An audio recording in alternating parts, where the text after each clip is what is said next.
E aí, torcedor do Verdão, beleza? Mais um vídeo aqui no canal JP Palmeiras para trazer o pós-jogo do nosso Verdão, galera. Palmeiras 4, Juventude 1. Verdão consegue uma grande vitória no Allianz Parque e chega a 58 pontos. Verdão agora é líder isolado do Campeonato Brasileiro. Palmeiras que tinha bastante desfalques para esta partida, mas consegue uma grande vitória, galera. Tô trazendo aqui para vocês o esporte agora do Band Esporte, falando tudo sobre essa partida do nosso Verdão. Fica aí até o final do vídeo, não se esqueça de deixar aquele like, beleza? O Palmeiras teve 28 toques na bola na grande área defendida pelo Juventude. Já a outra equipe, no caso o Juventude, teve só 4 toques na bola na grande área defendida pelo Palmeiras. Acho que esses números resumem bem o que foi o duelo entre Palmeiras e Juventude no Allianz Parque. Um amasso, então, do time de Abel Ferreira. Vamos ver os gols, então, da partida diante do Juventude. Vamos começar do começo. Léo, muitos desfalques para essa partida, afinal, data FIFA. O Palmeiras tem muitos jogadores convocados para várias seleções e também tinha alguns jogadores suspensos, outros lesionados. E aí, o Abel escala a partida com 3 zagueiros e com o Bruno Rodrigues lá na frente. Acho que foram essas duas grandes surpresas aí na escalação inicial do Abel. O Abel me surpreendeu. A gente até no Bola Rolando ontem levantava algumas hipóteses, algumas possibilidades de escalação para o Palmeiras e eu não colocava o Bruno Fux iniciando o jogo como um volante no momento em que o Palmeiras não tinha a bola e um zagueiro no momento em que o Palmeiras tinha a bola. E eu também não tinha a expectativa do Bruno Henrique e do Bruno Rodrigues, aliás, iniciar o duelo, porque ele ficou um longo tempo sem poder atuar, teve lesões nos 2 joelhos e ele voltou a atuar recentemente. Hoje, como titular, fez gol, inclusive. E a comemoração é muito característica do momento pelo qual passa o jogador, né? Beijou os 2 joelhos, teve problema nas 2 pernas e aí agora consegue retornar a atuar. Hoje foi titular, atuou 60 e poucos minutos, jogou bem.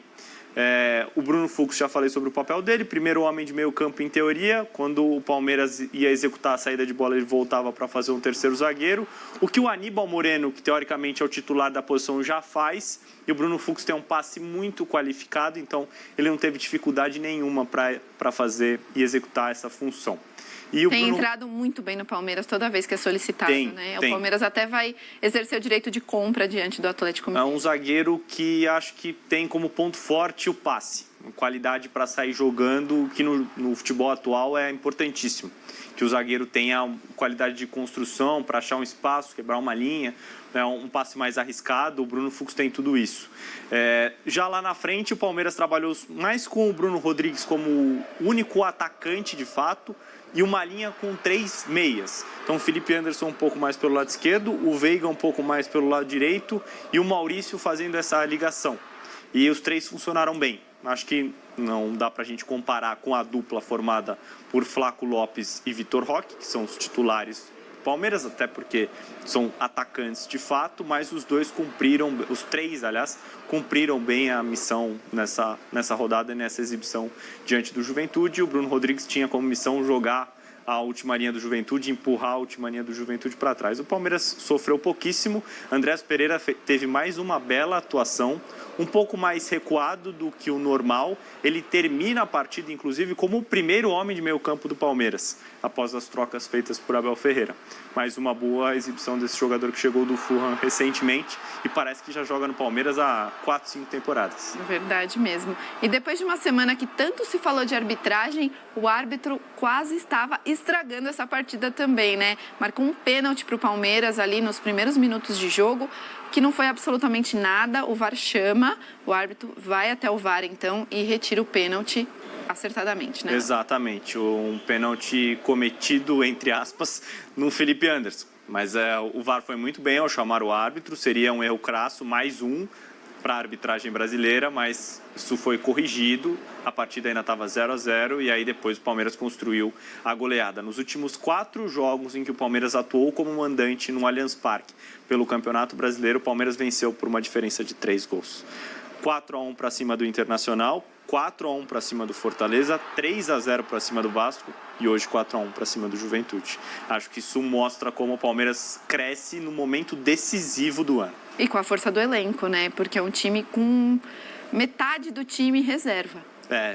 uma lista gigantesca de desfalques, né? Alguns jogadores cedidos a seleções, o caso, por exemplo, do Flaco, do Aníbal Moreno, Vitor Roque estava suspenso, o Gustavo Gomes estava com a seleção paraguaia, o Sousa está machucado, só passei por alguns dos desfalques do Palmeiras hoje. Então, é difícil a missão do Abel Ferreira. Do outro lado, estava um time mais acessível também, né? O Juventude não era o oponente mais complicado para o Palmeiras, desfalcado. O Palmeiras conseguiu competir bem à sua maneira, mantendo as características da equipe. Um jogo muito forte por dentro. Acho que a gente começa a ter uma amostra agora maior de como o Palmeiras pretende jogar a partir da Copa do Mundo de Clubes e da saída do Estevão, e esse é o ponto forte. O jogo por dentro, o Palmeiras troca muitos passes curtos e consegue chegar aos seus gols. Ao contrário do que disse Rogério Ceni, que o Palmeiras é só um time de ligação direta. Então, Maurício, Veiga, no caso hoje, Felipe Anderson, o próprio Andrés Pereira, todos os jogadores trabalhando naquela faixa mais central para achar, de repente, um Bruno Rodrigues em condição de finalizar. Os dois laterais passando bastante. Tanto Piquerez do lado esquerdo, quanto Giai do lateral direito. Hoje, Kelvin também era desfalque, que é o titular da lateral direita do Palmeiras. Então, a lista gigantesca, mesmo assim, o Palmeiras desfilou no Allianz Parque. Hoje o Palmeiras tem 70% de possibilidade de título, está me falando aqui o Marco, nosso diretor, mas esses números mudam a cada partida, né? Outro que está pedindo passagem é o Rafael Veiga, né? Mais uma grande atuação aí do meia e ídolo palmeirense que está retomando o bom futebol apresentado. Teve problema de lesão recentemente, não estava bem até para a Copa do Mundo de Clubes, depois ficou um tempo fora. Teve uma boa exibição contra o Vasco. Eu não gostei do jogo do Veiga contra o São Paulo, achei que ele teve abaixo, tanto é que ele saiu no intervalo, justamente para a entrada do Maurício, e ali, a partir nos 45 minutos finais do jogo, o Palmeiras cresce de produção por conta dos jogadores que vieram do banco, no caso Alain e Maurício principalmente, mas hoje eu achei que o Veiga foi bem, como esse meia que sai do lado direito e vem jogar um pouco por dentro, teoricamente concorrendo. Não dá pra gente dizer que ele concorre com o Flaco, porque o Flaco tem outras características, mas dá pra gente colocar ali essa vaga do meio-campista pelo lado direito como aquela em que o Palmeiras não tem um titular definido. Vitor Roque e Flaco formam a dupla de ataque titular. Do lado esquerdo, acho que o Felipe Anderson está consolidado como esse meia. O meia do lado direito, aí já tem um pouco mais de competição. Pode ser o Maurício, pode ser, como o Evangelista está fora da temporada, o Andrés Pereira vai jogar como segundo homem de meio campo, então Veiga e Maurício duelam por essa posição desse meia canhoto que sai do lado direito e vem para dentro. Vamos ver, a briga está acirrada. E depois que o resultado já estava encaminhado, o Abel colocou algumas peças vindas da base, né? O Luigi, que era até especulado para começar jogando, entrou no segundo tempo, o Alan e a estreia do Eric Belé. O que esperar dele, Léo? Um jogador de qualidade da base do Palmeiras. Aliás, a base do Palmeiras sempre cedendo bons atletas para o profissional. O Palmeiras também sabe trabalhá-los muito bem para colocá-los como titulares na hora certa. Hoje era um dia que, de repente, podia pintar um garoto da base estreando já como titular no profissional. O Abel deu um jeito de colocar aqueles jogadores que já estão mais acostumados, já são mais experientes, né? Então, ele coloca o Mikael no miolo de defesa, algo que não era esperado. A expectativa era que Fux e Murilo formassem o miolo de defesa do Palmeiras. E lá na frente, o Bruno Rodrigues foi o titular. Eu achava que o Luigi fosse começar nessa vaga que foi do Bruno Rodrigues. Mas o Abel pensou diferente, não dá para dizer que deu errado, deu muito certo para o Palmeiras, 4-1, 3 pontos na conta. Palmeiras ainda tem um jogo atrasado a fazer contra o Santos, que será disputado na próxima data FIFA, na data FIFA de novembro. Agora o Palmeiras pega o Bragantino no meio de semana e no outro final de semana terá o Flamengo pela frente. Duelo direto aí entre os líderes do Brasileirão. Léo, ponto negativo do Palmeiras, se a gente pode chamar assim, foi no gol do Juventude, uma possível falha do Everton. O que você achou? Saiu mal do gol, realmente. Acho que ele hesitou. Ou você sai convicto e soca a bola, ou você fica dentro do gol. Ele hesitou um pouquinho, chegou atrasado, até acabou socando a cabeça do Rodrigo San, que era o zagueiro do Juventude envolvido na jogada. Mas eu considero que o Everton ainda é o titular da posição e um goleiro seguro. Acho que não são falhas consideráveis para você pensar em sacar o Everton, mas já é um goleiro que beira os 40 anos e ele está muito mais próximo do fim da carreira do que do começo. Até por isso o Palmeiras se movimentou recentemente no mercado e trouxe o Carlos Miguel. Que fez aniversário essa semana, inclusive.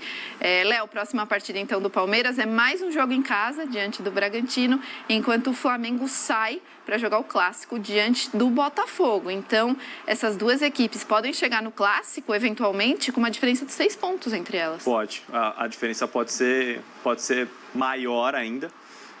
Se a gente colocar ali uma vitória do Palmeiras e um empate do Flamengo, o que não seria nada fora do normal, fora do que possa acontecer, o Palmeiras poderia chegar para disputar o duelo com o Flamengo, podendo empatar ou até perder o jogo, que se manteria, no caso, na primeira posição do Campeonato Brasileiro. Então, o Palmeiras cresce num momento importante da temporada e vê o seu rival oscilar um pouquinho. O primeiro tempo da exibição do Flamengo contra o Estudiantes foi talvez o melhor tempo do Flamengo na temporada. Depois disso, acho que o Flamengo não fez exibições à altura do que ele já fez em outros momentos da temporada. Pode ser um recorte muito curto, acho que estou sendo talvez muito rígido com o Felipe Luiz e seus comandados, talvez. Veremos como o Flamengo se representa depois da parada da data FIFA, em que acho que o Felipe vai ter um período importante para colocar os jogadores fisicamente no ponto certo, para essa batida final do ano, que tem Libertadores e Campeonato Brasileiro para Palmeiras e para Flamengo. Os dois podem, por que não, fazer a final da Libertadores desse ano. Com certeza. E o Abel Ferreira pode ter problemas ainda contra o Bragantino por conta da data FIFA, né, Léo? Acho que os paraguaios não chegam a tempo da partida, certo? Os uruguaios não devem chegar também.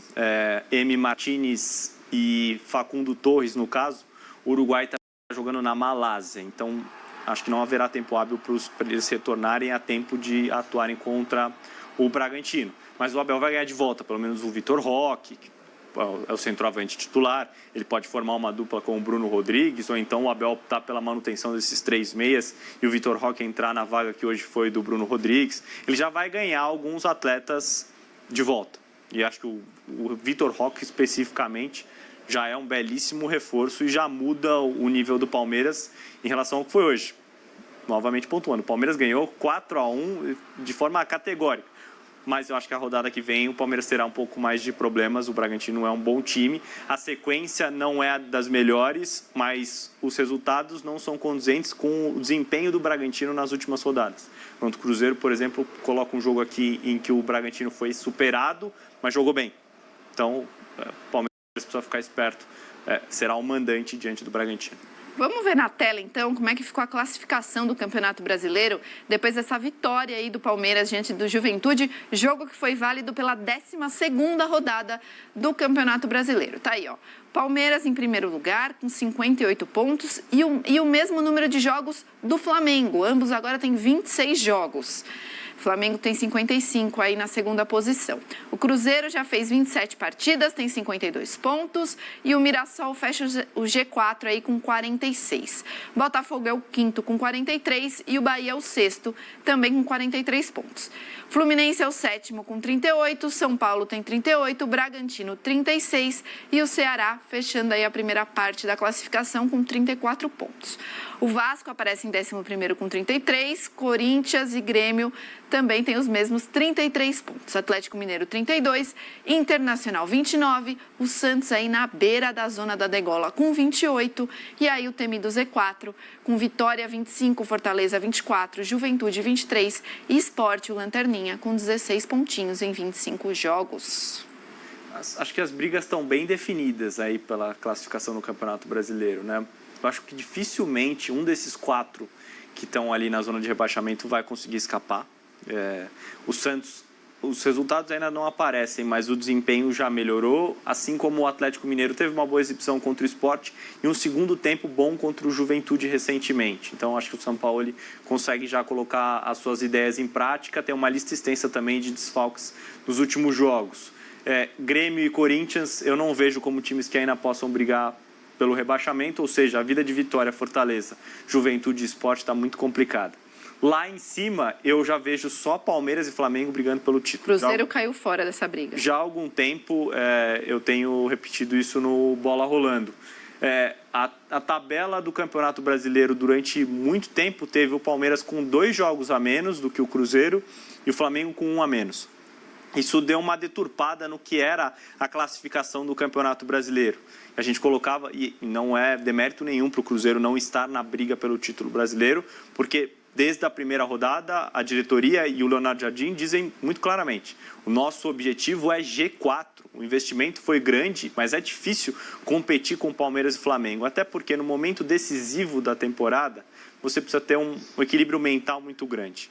Palmeiras e Flamengo estão mais do que acostumados a viver e a brigar por títulos a todo instante e você não poder deixar pontos pelo caminho, ter que ganhar todos os jogos na sequência para que o seu rival não te ultrapasse ou então você se mantenha naquela posição. É difícil brigar com esses times neste momento em que vive o Cruzeiro. Para a temporada que vem, com alguns reforços a mais, eu acho que o Cruzeiro pode entrar de fato na briga. E o elenco pesa muito, Exato. né, Léo? Não é só o time titular, tem lesões, tem suspensões, e aí você fica muito fechado nos seus 11, e aí alguns pontos acabam escapando. Acho que essa rodada deixa isso bem claro. O Palmeiras pegou o Juventude, que é um oponente que briga na parte de baixo da tabela, venceu 4-1, tranquilo. Na última rodada do Campeonato Brasileiro, o Cruzeiro perdeu pontos para o Sport como mandante. Então, nisso que o Campeonato Brasileiro não necessariamente é vencido por aquele time que soma mais pontos contra os principais adversários dele, mas o que perde menos pontos para aqueles times que estão na parte de baixo da tabela. Acho que o Palmeiras deixa isso como lição nos últimos anos. A campanha é espetacular, geralmente contra times que frequentam a parte de baixo da tabela. Contra o G6, especialmente na temporada passada em que o Palmeiras brigou pelo título, mas não venceu, o desempenho contra o G6 era muito abaixo do que um campeão deveria ter. Então é isso, torcedor do Verdão, valeu por chegar até aqui no final do vídeo, não se esqueça de deixar aquele like, beleza? Se você ainda não for inscrito aqui no canal, já se inscreva, ative o sininho de notificação para não perder nada que eu posto aqui no canal. Falou e até mais!